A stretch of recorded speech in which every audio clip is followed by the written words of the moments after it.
Hey friends, I wanted to make a follow-up video on a topic around something from my previous video, which seems to be a common misunderstanding, and that is whether protein and meat actually spike insulin.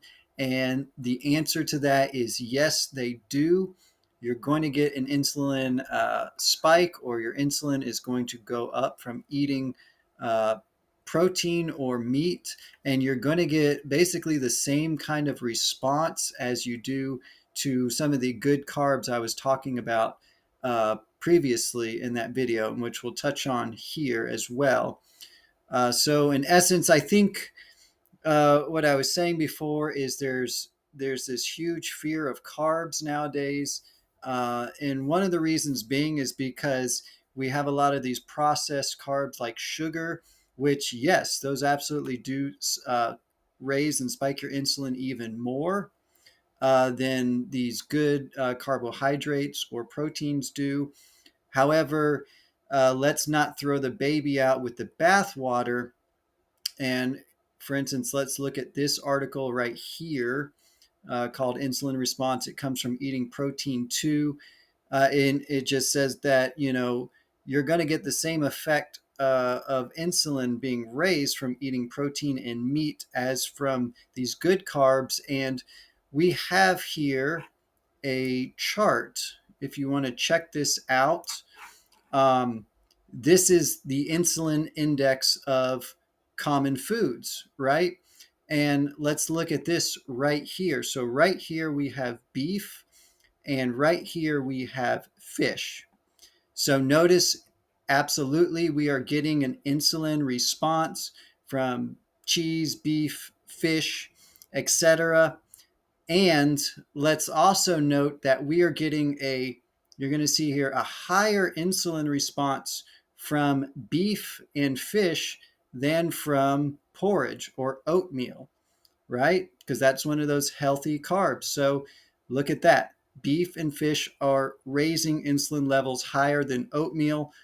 Also, we see that almost the same amount of insulin response from beef and fish as apples and oranges.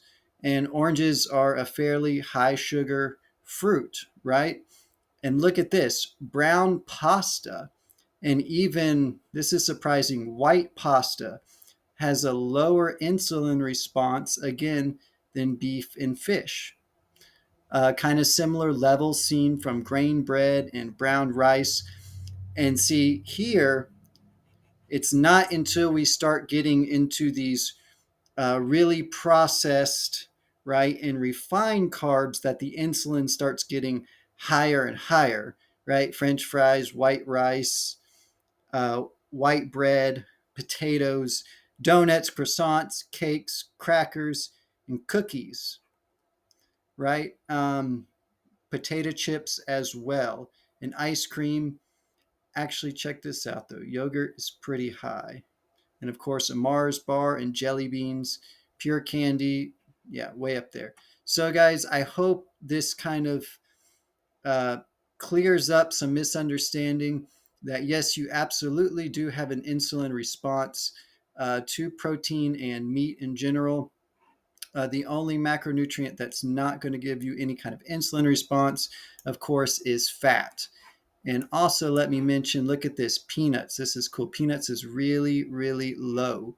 And I'm going to do a follow-up video soon on peanuts. There's some really cool stuff about peanuts and nuts in general, which make them an awesome option, right, for maintaining weight and just for your health in general. So, guys, I hope this was eye-opening or helped to clear up any questions.